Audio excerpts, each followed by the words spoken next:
The real estate market was on fire during the second half of 2020. Buyer demand was way up and the supply of homes available for sale hit record lows. Hey guys, this is Mac Rogers. I'm a real estate broker here in the East Bay and welcome to the channel. If you remember back in your college days or Economics 101, the price of anything is determined by supply and the demand ratio. This is why home prices skyrocketed last year.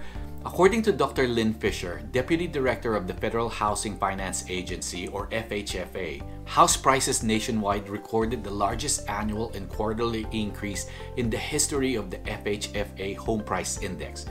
Low mortgage rates, pent-up demand from home buyers, and the limited supply of housing propelled every region of the country to experience faster growth in 2020 compared to a year ago despite the pandemic.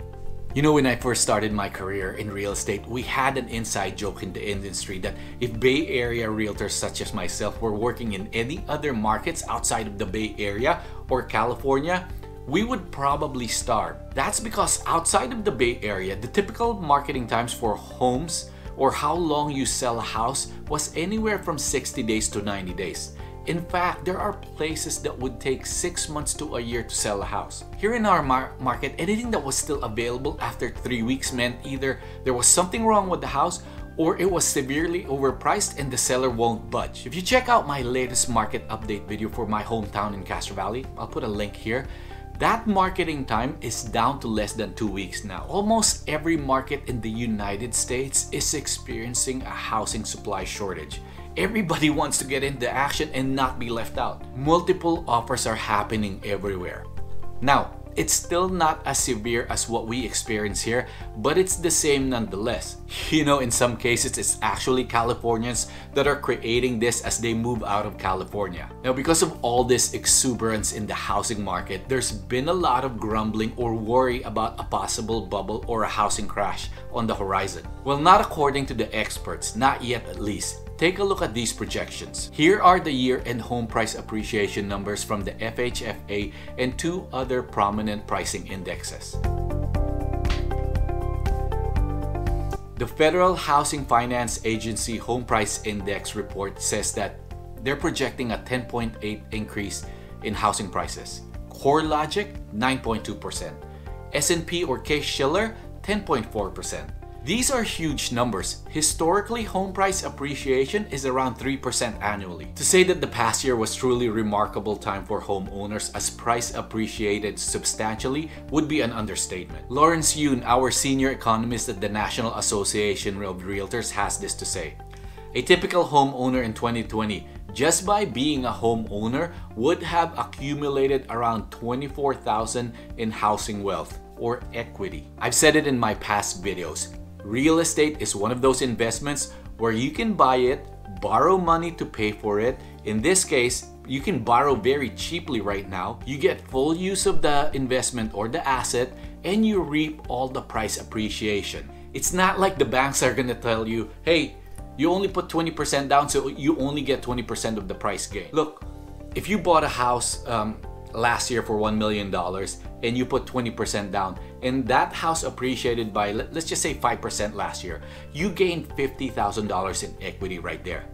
But in reality, you did not buy that house for $1 million in cash. You only put $200,000. So technically, your $200,000 investment has grown by 25%, not 5%. Now, okay. Before we continue, full disclosure, I'm not a CPA or an investment advisor. And plus, yes, I know there are other factors to take into account like your monthly mortgage payments, your interest rates, closing costs, taxes, and other expenses that go along with acquiring a house. So talk to your CPA or investment advisor for actual professional advice. Now let's move on. So the question is, what will happen to home prices this year, right?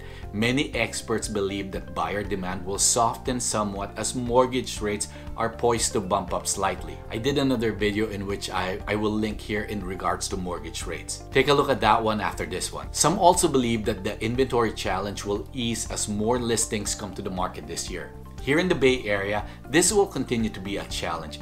I don't believe that there will be an influx of inventory that will turn the market into a buyer's market. Now, the coming mortgage rate increase will have more of an impact as it will be harder for home buyers to qualify as rates go up. Based on this, most forecasters anticipate we'll see strong appreciation in 2021, but not as strong as last year. Here are 7 prominent groups in their projections.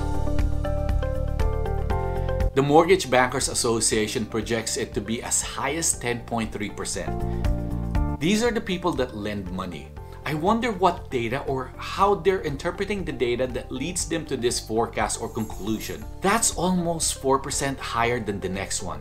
On the other end of the spectrum, you have CoreLogic at only 2.9%, a more normal market, and then everyone else is in the middle. So the bottom line is this: home price appreciation will be strong this year, but it won't reach the historic levels of 2020. Let's connect if you would like to find out what your house is currently worth in our local market.